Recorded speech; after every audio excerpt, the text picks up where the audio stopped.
তো আমরা যে WBSSC গ্রুপ সি এবং গ্রুপ ডি পরীক্ষার জন্য মধ্য ভারতের ইতিহাস থেকে ২৫০টা প্রশ্নের আলোচনা করেছিলাম।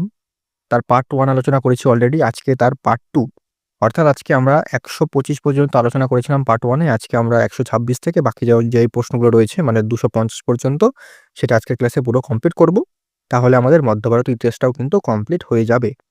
আমরা অলরেডি প্রাচীন ভারতের ইতিহাসটা কিন্তু গুরুত্বপূর্ণ প্রশ্ন দিয়ে আলোচনা করে কমপ্লিট করে দিয়েছি একদম শেষ মুহূর্তে রিভিশনের জন্য। আর মধ্য ভারতটাও কিন্তু আজকের ক্লাসের পর মধ্য ভারতটাও কিন্তু কমপ্লিট হয়ে যাবে। এরপরে আমাদের শুধুমাত্র আধুনিক ভারতটাই বাকি থাকবে ইতিহাস থেকে।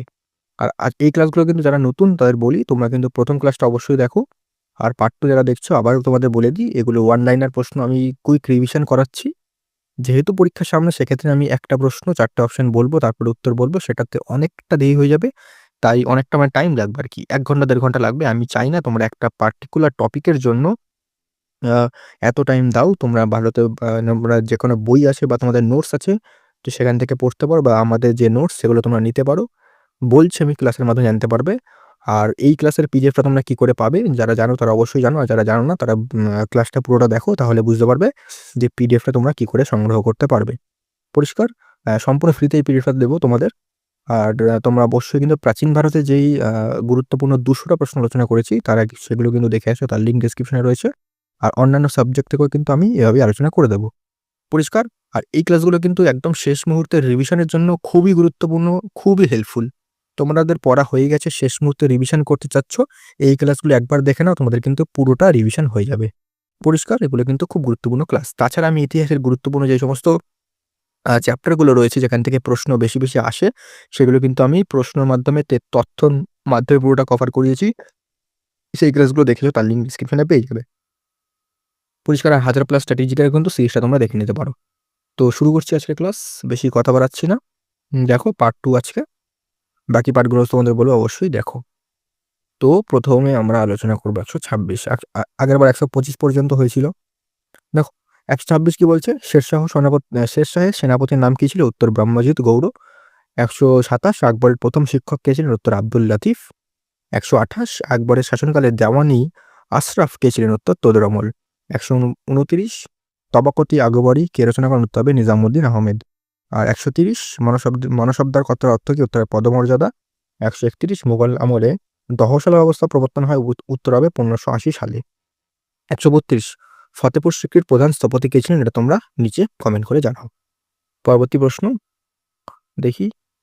১৩৩ আকবর জিজিয়া কর কবে রদ করেন? উত্তর ১৫৬৪ সালে। ১৩৪ জাহাঙ্গীর কাকে ইংলিশ খাঁ উপাধি দিয়েছিলেন? উত্তর উইলিয়াম হকিন্স। ১৩৫ ইতিমাদ উদ-দৌলার সমাধিকে নির্মাণ করেন? উত্তর নূরজাহান। ১৩৬ জাহাঙ্গীরের আত্মজীবনীর নাম কি? উত্তর তুজুকি জাহাঙ্গীরি। ১৩৭ শাহজাহাননামাকে রচনা করেন? উত্তর ইনায়েত খান। ১৩৮ শাহজাহান কাকে শাহবুলন্দ ইকবাল উপাধি দেন? উত্তর হবে দারাশিকোকে। তারপরে ১৩৯ মুঘল আমলের কোন সম্রাট মদ্যপান ও নাচ গান নিষিদ্ধ করেছিলেন? উত্তর হবে ঔরঙ্গজেব। ঠিক আছে? তো এই প্রশ্নগুলো কিন্তু খাতায় লিখে নিতে পারো বা পিডিএফ এর জন্য সম্পূর্ণ দেখো। আর এই প্রশ্নগুলো কিন্তু খুব গুরুত্বপূর্ণ প্রশ্ন। এগুলো কিন্তু পরীক্ষায় কোনো না কোনো পরীক্ষায় এসছে। বিগত বছরে যদি প্রশ্ন তোমরা তুলে দেখো তাহলে। ঠিক আছে? নেক্সট প্রশ্ন কি বলছে দেখি আমরা। ঔরঙ্গজেব ১৪০ ঔরঙ্গজেবের আমলে দাক্ষিণাত্যের গভর্নর কে ছিলেন? উত্তর হবে শায়েস্তা খাঁ। ১৪১ শিবাজীর অভিভাবক ও শিক্ষক কে ছিলেন? উত্তর হবে দাদাজি কোন্ডদেব। ঠিক আছে? ১৪২ শিবাজীর মা ও বাবার নাম কি? উত্তর জিজাবাই ও শাহাজি ভোঁসলে। ১৪৩ শিবাজীর আধ্যাত্মিক গুরু কে ছিলেন? উত্তর রামদাস। ১৪৪ বাজিরাও ওয়ান কোন বংশের শ্রেষ্ঠ পেশওয়া ছিলেন? উত্তরে মারাঠা বংশ। ১৪৫ পানিপথের তৃতীয় যুদ্ধ যেটা ১৭৬১ সালে হয়েছিল, কাদের মধ্যে হয়েছিল? হচ্ছে মারাঠা এবং আহমেদ শাহ আবদালির সাথে। এবং ১৪৪ বিজয়নগর সাম্রাজ্যের প্রথম রাজবংশের নাম কি? উত্তর সঙ্গম বংশ। সঙ্গম তুলুগ আরাবিদু। তো আমরা পরবর্তী প্রশ্নে যাওয়ার আগে আমরা একটু দেখে নিই। তোমরা ইবুকগুলো নিতে পারো। ইবুকগুলো নিলে শেষ মিনিটে কিন্তু তোমরা একদম রিভিশন দিতে পারবে এবং অনেকটাই কিন্তু তোমাদের প্র্যাকটিস হবে। এখানে প্রশ্ন উত্তরের মাধ্যমে, তথ্যর মাধ্যমে সম্পূর্ণ কভার করা রয়েছে। স্ট্যাটিক জিকে, পলিটি, ইতিহাসের ৩ টে ভাগ, তারপর তোমাদের ভূগোল সমস্ত কিন্তু কভার করা রয়েছে এগুলোর মধ্যে। তোমরা যদি একটা তোমাদের যেটা প্রয়োজন সেটাও নিতে পারো আলাদাভাবে। তোমরা যদি একসাথে নাও তাহলে কিন্তু তোমাদের অনেক ডিসকাউন্টে পেয়ে যাবে। তোমরা কিন্তু এই নাম্বারে আমাকে হোয়াটসঅ্যাপ করো। ঠিক আছে? তাহলে তোমরা যে ফার্দার যে ইনফরমেশন সেটা জানতে পারবে। আমি বলব শেষ মুহূর্তের জন্য তোমরা এই পিডিএফগুলো নিয়ে, ই-বুকগুলো নিয়ে তোমরা সেটা প্রিন্ট করতে পারো, একদম প্রিন্টেবল, একদম A4 সাইজের প্রিন্টেবল। তোমাদের বেশি টাকা খরচা হবে না। একদম ছবি দিয়ে ডিজাইন করে ভরে দেওয়া হয়নি গাদা, গাদা করে, যাতে তোমাদের প্রিন্টে বেশি টাকা খরচা না হয়। সেক্ষেত্রে সেদিক কিন্তু নজর রেখে এগুলো তৈরি করা হয়েছে। একদম সুন্দরভাবে সাজানো। তোমরা কিন্তু অবশ্যই এগুলো নিয়ে শেষ মুহূর্তে তোমাদের হয়তো যেগুলো পড়া হয়নি সেগুলো কিন্তু কভার করতে পারবে এবং প্র্যাকটিস, রিভিশন সমস্ত কিছু এখান থেকে হয়ে যাবে। ঠিক আছে? পরবর্তী প্রশ্ন চলে আসি। দেখে নিই। ইতালির, ১ সেকেন্ড একটু এদিকে করে নিই। ১৪৭, ইতালির পর্যটক নিকোলো কোন্তি কার সময় বিজয়নগরে আসেন? উত্তর প্রথম দেবরায়।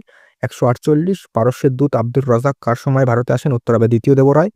১৪৯, গোল গুম্বাজকে নির্মাণ করেন? উত্তর মোহাম্মদ আদিল শাহ। ১৫০, বাহমনি সাম্রাজ্যের রাজধানী কোথায় ছিল? উত্তর গুলবার্গ, পরে বিদরে কিন্তু স্থানান্তরিত হয়। ১৫১, সুফি শব্দটি কোন ভাষায় থেকে এসেছে? উত্তর হবে আরবি।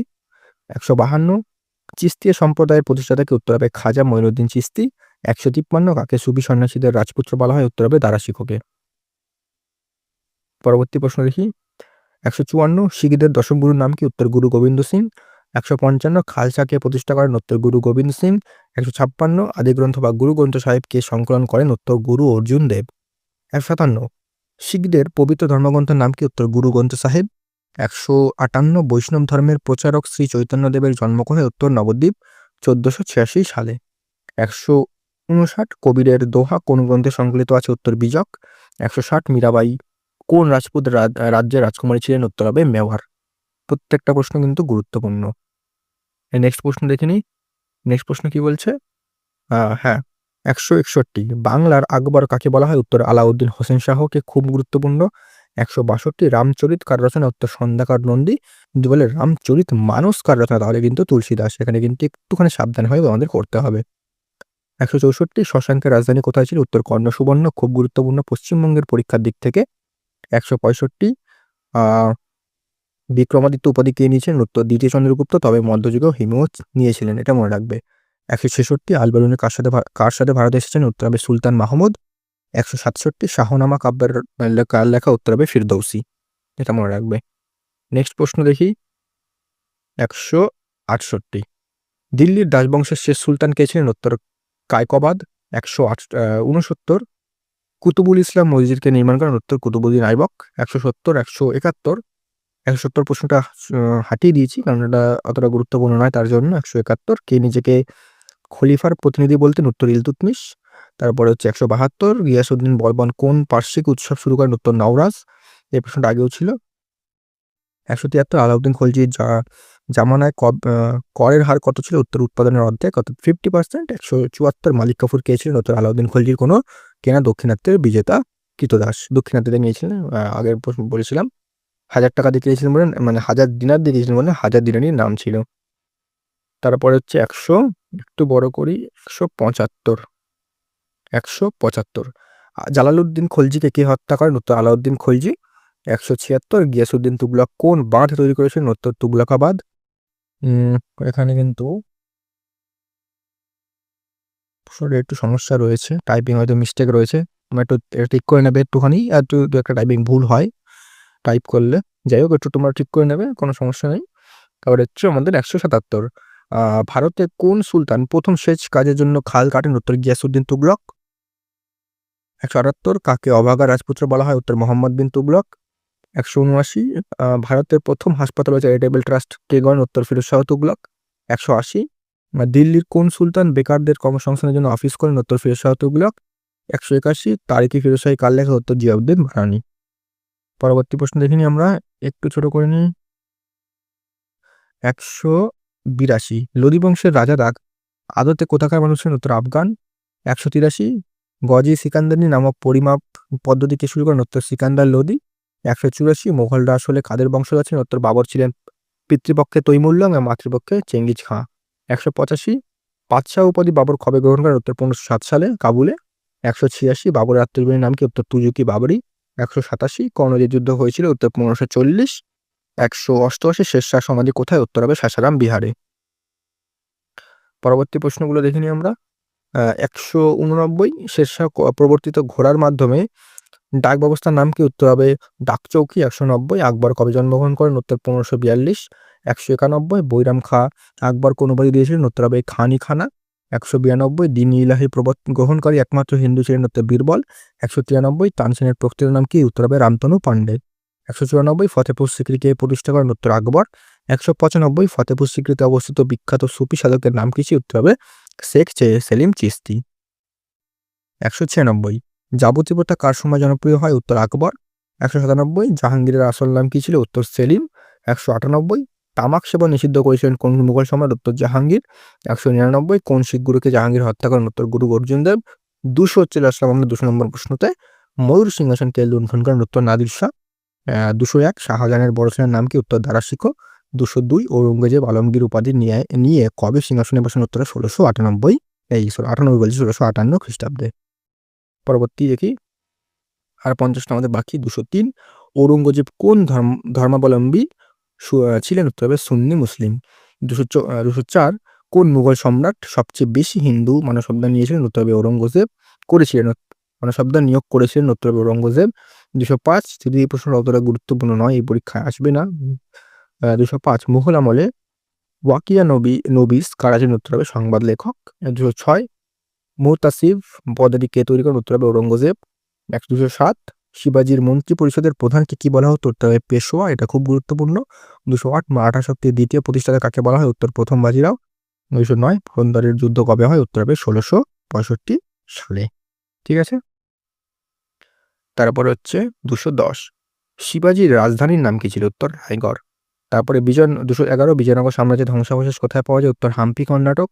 212 তালিকটার যুদ্ধের পর বিজয়নগরের পতন ঘটে কত সালে? উত্তর হবে 1665। 213 বাহমানি সাম্রাজ্য ভেঙে কটি স্বাধীন রাজ্য গঠিত হয়? উত্তর 5টি আহমেদনগর, বিজাপুর, গোলকোন্ডা, বেরার, বিদর। 214 গোলাপ জল তৈরির কৌশলকে প্রচার করার? উত্তর হবে নূরজাহানের মা আসমাত বেগম। এটা কিন্তু মনে হয় না দেবে, তাও বলা যায় না, জিকের ক্ষেত্রে কোনো সময় বলা যায় না কোনটা দেবে কোনটা দেবে না, তোমাদের কিন্তু সবই একটু মোটামুটি দেখতে হবে। 215 ভক্তি আন্দোলনের প্রথম প্রচারক কে ছিলেন? উত্তর রামানুজ। 216 শিখদের পঞ্চম গুরুর নাম কি? উত্তর গুরু অর্জুন দেব। নেক্সট দেখি আমরা একটু নিচে করে নিই। 217 স্বর্ণ মন্দিরের ভিত্তিপ্রস্তর কে স্থাপন করেন? উত্তর সুফিসাধক মিয়ামির ও গুরু অর্জুন দেবের আমলে। তারপরে হচ্ছে 218 গুরুমুখী লিপির উদ্ভাবক কে? উত্তর গুরু অঙ্গদ।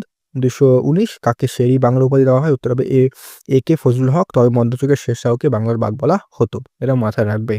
220 লক্ষণ সেনের আমলে কোন মুসলিম সেনাপতি বাংলা আক্রমণ করেন? উত্তর হবে ইখতিয়ার উদ্দিন মোহাম্মদ বিন বখতিয়ার খলজি, এত বড় নাম মাথায় অবশ্যই রাখবে। 221 মৃগাবতী কাব্যের কার লেখা? উত্তর হবে কুতবান। 222 পদ্মাবতী কাব্যের লেখক কি? উত্তর হবে মালিক মোহাম্মদ জাইসি। 223 দারাশিকো উপনিষদ ফার্সিতে অনুবাদ করেন কি নামে? উত্তর হবে শিরি আকবর, খুব গুরুত্বপূর্ণ এটা। 224 বীরবলের আসল নাম কি? উত্তর হবে মহেশ দাস, এরাও কিন্তু অত্যন্ত গুরুত্বপূর্ণ, পরীক্ষায় এসছে কিন্তু এই প্রশ্নটা। তারপরে প্রশ্ন 225 দিল্লির জামা মসজিদ কে নির্মাণ করেন? উত্তর শাহজাহান। 226 মতি মসজিদ আগ্রা ফোর্টে, সেটা কে নির্মাণ করেন? উত্তর শাহজাহান। 227 সাকিব মুস্তাদ খাঁ কোন সম্রাটের জীবনী লেখেন? উত্তর ঔরঙ্গজেব। 228 পানিপথের দ্বিতীয় যুদ্ধে আকবরের পক্ষে কে লড়লেন? উত্তর হবে বৈরাম খাঁ। 229 ইবাদতখানাকে কেন খোলা হয়েছিল? উত্তর ধর্মীয় আলোচনার জন্য। 230 মনসব কথাটি কোন দেশে ধার করা হয়েছিল? উত্তর পারস্য, মানে নেওয়া হয়েছিল বলতে পারো। 231 ঔরঙ্গজেব কাকে পার্বত্য মুশিক বা মাউন্টেন র্যাট বলতেন? উত্তর হবে শিবাজি।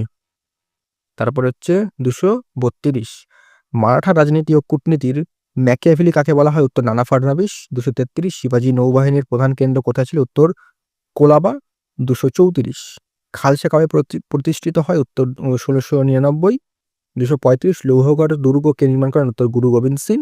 236 বাংলার স্বাধীন সুলতানি বংশের পত্তন কে করেন? উত্তর শামসুদ্দিন ইলিয়াস সাহা। 237 গুণরাজ খাঁ উপাধি দেওয়া হয়েছিল? উত্তর হবে মালাধর বসুকে। তারপরে হচ্ছে 238 মালাধর বসুকে কে গুণরাজ খাঁ উপাধি দেন? উত্তর হবে রুকনুদ্দিন বরবক শাহ। চলে এসেছি আমরা একদম শেষে চলে এসেছি। 239 কাকে বাংলা রেনেসাঁসের অগ্রদূত বলা হয়? উত্তর হবে শ্রী চৈতন্যদেব।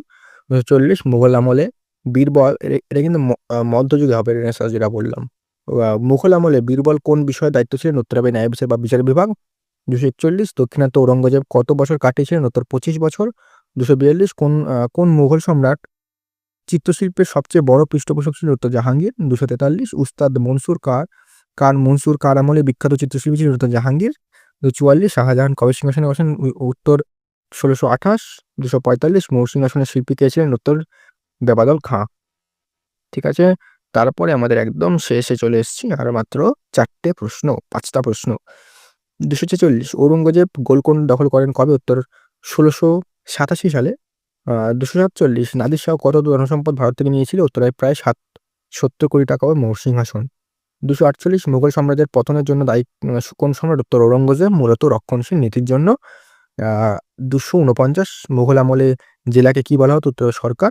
এবং আজকের শেষ প্রশ্ন 250 শের শাহুই বেখবর কোন মুঘল সম্রাটকে বলা হতো? তবে প্রথম বাহাদুর শাহ। তো এই ছিল আমাদের সম্পূর্ণ 250টা মধ্যযুগের গুরুত্বপূর্ণ ওয়ান লাইনার প্রশ্ন। এটা কিন্তু অনলাইনে লেখা হয়েছে একটাই কারণে, সময়টা যাতে তোমাদের বেশি খরচা না হয় সেক্ষেত্রে এক লাইনে লেখা হয়েছে। তোমাদের আশা করি অনেকটাই রিভিশন হয়েছে। আর তোমরা যদি ফুল রিভিশন দিতে চাও প্রত্যেকটা সাবজেক্টে, তোমরা কিন্তু আমাদের এই বুকগুলো অবশ্যই কালেক্ট করতে পারো। তোমরা একটা নিতে পারো তোমাদের যেটা ইচ্ছা, অথবা তোমরা যদি এক জায়গায় তোমরা যদি সব একবার নিতে চাও কম্বো প্রাইস তোমরা কিন্তু অনেক কমে ডিসকাউন্টে পেয়ে যাবে। ঠিক আছে? তো এগুলো নিয়ে অবশ্যই তোমরা এখন রিভিশন দেওয়া শুরু করো। আর তোমরা পার্টিকুলার যদি কোনো একটা চ্যাপ্টার, কোনো একটা টপিক থেকে চাইছো যে সেটা পুরো কভার করিয়ে দিই, তোমরা সেটা কমেন্ট করো। আমি কিন্তু সেই ক্লাসটা অবশ্যই নিয়ে আসবো। আর আমরা কিন্তু অন্যান্য সাবজেক্টেরও এভাবে অনলাইনে দিয়ে সম্পূর্ণটা রিভিশন করব। আর কিছু ক্লাস রিভিশন ক্লাস দেবো শর্টসের মাধ্যমে, তোমাদের অনেক কিছু রিভিশন করাবো। তোমরা কিন্তু অবশ্যই কিন্তু চ্যানেলটাকে সাবস্ক্রাইব করে রাখো। আর এই ক্লাসের পিডিএফটা তোমরা বিনামূল্যে পাবে কোথায়? সেটা হচ্ছে আমাদের টেলিগ্রামে। টেলিগ্রামটা কোথায়? টেলিগ্রামের আমাদের লিঙ্ক ডেসক্রিপশনে দেওয়া রয়েছে, সেখান থেকে আমাদের টেলিগ্রামে জয়েন হয়ে যাও। সেখানে কিন্তু যে সমস্ত আমরা ফ্রি পিডিএফ দেওয়া দিই সেগুলো কিন্তু সেখানে আমরা দিয়ে থাকি। তো সেখানে কিন্তু অবশ্যই জয়েন করো। আর আমরা কিন্তু 20টা করে গুরুত্বপূর্ণ প্রশ্নের মক টেস্ট নিচ্ছি একদম নতুন সিলেবাস অনুযায়ী, যেগুলো নতুন টপিক অ্যাড হয়েছে সেগুলো, যেমন এনইপি, তারপর হচ্ছে জেন্ডার অ্যাওয়ারনেস, স্পোর্টস, যেই নতুন অ্যাড হয়েছে যেগুলো, সেখান থেকে কিন্তু আমরা মক টেস্ট নিচ্ছি প্রতিনিয়ত। তোমরা কিন্তু সেই মক টেস্টগুলো অবশ্যই অ্যাটেম্প্ট করো। আর তার লিঙ্ক ডেসক্রিপশনে পেয়ে যাবে। চ্যানেলে গেলে তোমরা মক টেস্টগুলো দেখতে পারবে। সেগুলো কিন্তু অবশ্যই পরীক্ষার আগে দিয়ে নাও। পরিষ্কার? তো দেখা হচ্ছে পরবর্তী ক্লাসে।